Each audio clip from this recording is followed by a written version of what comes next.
It's the Lonnie Swain Show, weekdays 9 a.m. to 2 p.m. on WGCI FM Chicago. Miss Estelle, she's always visiting Chicago, and we love having you here. Thanks so much for being here. Thank you for having me. And of course, you're going to be here next weekend too. Yeah, I absolutely am for the Woodstar Fest. Yeah, so how did that come about? How did you get the call, and how did you feel when you got the call like, hey, we want you to do Woodstar? Oh, well, look, Shannon's people call my people, and they said, look, Shannon's people want you to do this. No joking. No, they called and they told me what was happening, and, you know, I'm a big supporter of, you know, people that give back and that do amazing events and, you know, really help their cities and where they're from and, you know, raise money for kids and, you know, like people that actually give back to where they came from, you know, and I said, absolutely, I'll be a part of it, you know. Last time I was here, I did an event with D-Wade, which was real fun, which was loads of fun. So, you know, I'm expecting nothing different. Yes. Yeah. And the lineup is incredible this year. Robin Thicke, Monica. I'm so excited. I get excited. Whenever Robin Thicke's on the gig with me, I get excited. I never see him, but then I see him and I want to hug him. He's amazing.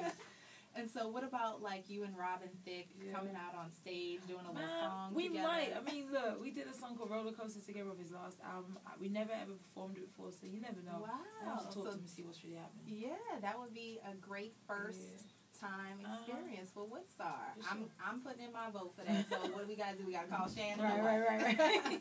Call Robin, call his people, get it together. We'll see. So, of course, you're going to be in Chicago doing that, and you're here so much. So tell me some of your favorite places to go visit in Chicago. Everyone knows what food I like. I'm always like Standard Harold's, Standard Garrett's, you know what it is.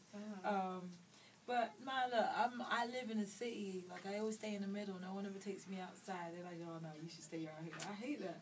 I'm like, can I go touring? Someone show me what's really, really, really good. Yes. We gotta have to work on that. I know. But no, I brought my sister this time. And I told her to go walk around Michigan Mile and have a look at the shops and, you know, really go look around. So she's out there in the streets right now. So she'll have to report back, see what she found. Tell me what's really good. Yeah. Okay. So what about shopping? I know you're such a fashionista. Chicago has good shopping. They do. There's one chain of shops, I can never remember the name of it, but Akira. Akira, that's right. You remember it? That's it. I remember the red awning, and then it's like Akira. I always go by there whenever I'm around. Sometimes they know it's me, sometimes they don't. And I love it. Yeah, but you guys have great vintage shopping as well. Yeah. And just one-off pieces and, you know, special one-ways. And there's another store I can never remember the name of, but it's right around Michigan Mile, and it's like a right next to where like Intermix in that area is. Okay. You know, it's I love it. I have moments of pure like, oh my goodness, they only sold this in Browns in London. You know, it's amazing. And any fashion trend that you're loving right now? You know what I love that came back? The peplum. Peplum. Yeah, because I mean, I remember when I first came out, and I was wearing a lot of peplums and a lot of cinched waists and hips, and people looking at me crazy. You know, 4 or 5 years later, everyone's into cinched waists and hips. Right. It's like, look. You were ahead so I'm happy I can bring out all my old clothes. You know, I can bring out all my old tops and rock them. You know, I feel good. And any trend that you wish would die and go away that you could never see again in life and it wouldn't be too soon? American Apparel lace. Okay. I don't understand it. I never understood it the first time it came out. I hate it. Categorically hate the American Apparel lace. Okay. Tops, bodysuits, anything with lace. It's meshy, see-through American Apparel. I'm glad I didn't wear mine today. The shutters. I know you ain't got none. Don't even let me say that. No, I get the shutters around that. What are you doing? I hate it. So do you style yourself for shows and typically? Well, kind of, yeah. I have a stylist and they pull me stuff and I pick what I want to wear and put it together the way I want to put it together. Purely because I don't have the time to, you know, go to these places and showrooms and whatnot. But I shop a lot too. You know, I definitely put it together myself and make it happen. Well, you do a great job. Thank you, darling. I admire you. You're one of my fashion icons. Yay! Thank you, darling. And so, also musically, love your voice.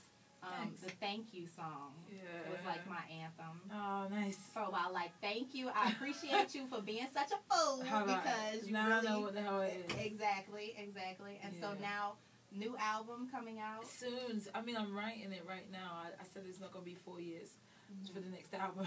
So I'm literally I'm about 3/4 of the way done in my head. I'm sure my team will be like, you just got 2 singles. You does, you know. But like I'm nearly done in my head. It's been a very revealing, tumultuous, interesting year, you know, but in a good way. You know, I've kind of like reached a new sense of self and all that good stuff. So I've been capturing it acutely along the way, you know, as well as having been out on the road singing all of me, singing the entire album. It's been a very revealing year. So it's been fun. It's this new album. I'm not sure what I'm gonna call it. I'm leaning towards Love and Happiness or In Search of Love and Happiness, something like that, because that's where I'm at right now. It's the quest. Okay. You know. I love the quest. Yeah. So no heartbreak. No more. Well, man, look. It's right back to square one. So we'll see. Okay. I don't think any more heartbreak. I think I have a bit more of a balanced approach to relationships and a bit more of a clear approach. You know. I'm definitely about balance on this one. You know, versus let me give you all of me and that's all and losing myself. You know. Yeah. And so, you see, there we go. So, and speaking of relationships, and do we have a title for the album yet? I'm leaning between Love and Happiness and In Search of. I have not sure. You know, it may just completely be scrapped and be something else. Okay. I don't know. Strong as Glass sounds like a good title too. Yeah, I like that too. Yeah. And now, what's the timeline we're thinking? Like, I want it out next year, early next year. Early. You know, I think I have two. Then I'm finishing up a tour now, and I have another tour. And then I'm sure before Christmas there'll be another tour. The next tour's with Annie Hamilton in September, so we'll be back in Chicago then too. Okay. But like, I'm on the road right now, so I think let me get these tours out the way, let me get back in the studio and finish early next year. Okay. You know, but there'll be something out before the end of the year. We'll get it in. You'll hear it. Okay. Yeah. Sounds good. And now let's get to relationships. Okay. So. The best piece of relationship advice that you've ever been given? Oh, jeez. Patience and just taking my time. You know, I spoke to my mom recently. I was talking, and she was like, "Look, just just take your time." She said, "You just came out one, take your time. Don't run into another. Just relax, just chill." And that's always been her advice to me. Take your time. You know, have patience. It's not going anywhere. Life's not going anywhere. You know, at the same time, I live YOLO, so it's like, she's always trying to draw me back from the finish line. Like, relax. You got like 50 more years. You know, like you got. You know, she's always looking at me like, if I was you and if I was your age and had everything you had now, I'd be doing da-da-da-da-da. So chill. You know, so I'm on my learning to breathe. You know, it's not easy. I'm too high strung. Yeah. That's the whole thing. What's your sign? Capricorn. Capricorn. Yeah, we want everything and want it all now, right this second. Let's go. You know, so, yeah. Now, with thank you and cheating and stuff like that, do you believe in giving cheaters a second chance? Can they be... I'm not good on that. I'm not good at that. Because I feel like if you have no regard for me in the capacity of being... Especially if you're in a relationship and you have no real regard for me, then what the hell are you in a relationship with me for? You should go ahead and be happy elsewhere. You know, we'll go ahead and find what makes you happy. Just stay single. Stay single. Yeah, don't put a time on it. Let's just not make it anything. Let's just be who we are, so I can go ahead and do what the hell I have to do. You know, and not really worry about you getting angry or having feelings. Right. You know, like let's not play with each other's hearts like that. Don't do that. You know, so I'm kind of like, I'm not good at that stuff. And I've had it done too many times to like, you know, to do it back as well. You know, I know how much it hurts. Now, what about lovers going back to being just friends? That's a hard one. I think it's achievable. I definitely have a couple exes that I'm really cool with. But it's hard. It takes a minute. It takes some time. You need space for a while because you need to be able to clarify who you are as human beings again after the fact. Especially depends on the time link that you were together as well too. So that's a whole factor. And then how you bring the new boo in, and it's like, oh, well, this is my ex, and he's my best friend. Right. How the hell do you work that out? You know, because the point of any new relationship is to be best friends with the person, you know, whatever. So that's always a hard one. I guess you judge it case by case, you know. In my experience, it was always like, oh, that's your best. That was your best friend, and that was your ex, really. So, you know, and there's always an eye out, you know, which is always like, oh, you ain't even gonna worry about it. I ain't trying to mess with. I ain't trying to do that at all. Right. You know, and it was a continual assurance, and it's frustrating after a while. So, you know, the best thing is just to completely ask them, but, you know, you have history, you have friendship, and sometimes you just like them as human beings. So, it's a hard one.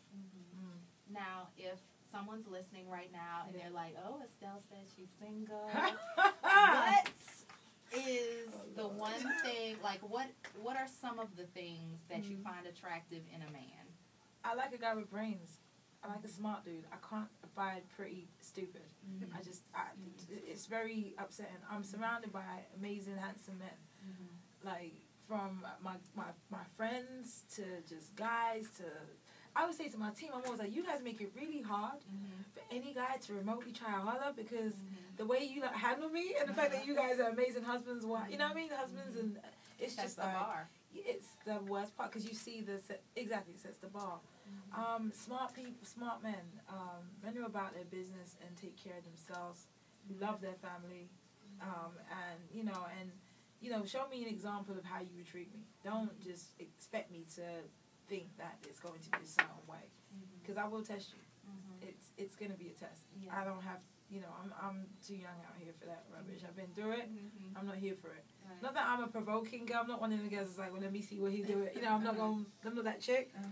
But I will see, you know, like how you treat your people and your family and, you know, everybody else. And that helps me and like make a decision on, you know, whether or not I mess with a guy or not. But yeah, I'm not good at pretty dumb guys. I hate that. And this, you know, guys that are good looking, they have this whole vibe and this energy of like, and that's all they have. And their whole game is, you should like me because I'm pretty. I don't care. Right. You know, so is my friend, and so is my homie, and so is that. Like, and so am I. How about it? Right. You know, like, I'm not good at that. And there's so many of them out there. Yes. And we get tricked into thinking, well, he's good looking, I guess. So what? Because a lot of women don't require much more. Exactly. So I require a lot because I have a lot and I come with a lot. What's next? Exactly. Amen. Preach it. How about it? Yeah. Okay, so we're going to get off relationships for a little while. The hot seat. We got the hard questions out the way. What was your very first paying job? I used to work, let me think. I have to think about it so long ago. No, I used to work at a supermarket and I stacked shelves. Oh, wow. I used to do the night work. I used to do night shift. Overnight stockers. Yeah, that was not fun. That was a lot of, I'm so tired now to go to college in the morning. You know, as college, our college is like high school, so I was still like 16 to 18. That was not fun. And it was like people that are at 25 and that was their job, like that was their main job, and I'd be like, I'm never gonna be doing this when I'm 25. No way. I am not here for this rotation. And it would always be a thing. I was like, yeah. But she'd be giving me advice about like, oh girl, when you hit 21, make sure you work out. Because it all goes down south after 21. And I'd be like, wait, what? You know, she was serious. And I said, no, listen, when I hit 22, 23, I was like, I see what she's talking about. Wait, you know. So she gave me some good advice there. But that was the first job, stuck in shelves for a good 6 to 8 months. And then I moved on to, I used to work at a production company as a runner, which is like a damn near unpaid job. I earned way less than I did stocking shelves. Didn't ever want to go back though. And then I worked at a record shop, and then I just said, and after the record shop I worked as a journalist at a website, and then I said, y'all don't forget, I'm going to go do my music. I'm not here for this. I was like 21 at the time. But I've been doing music since I was 19. So it wasn't a hard transition. It's like, man, look, music works. I make more money over here doing music, and I enjoy this than I do work as a journalist and stacking shelves. So I'm over here. Yeah, and it's when it's your passion. Yeah, it's not about the money. It doesn't matter. The experience is everything else is priceless. Yeah, priceless. All right, you sound like a MasterCard, but priceless.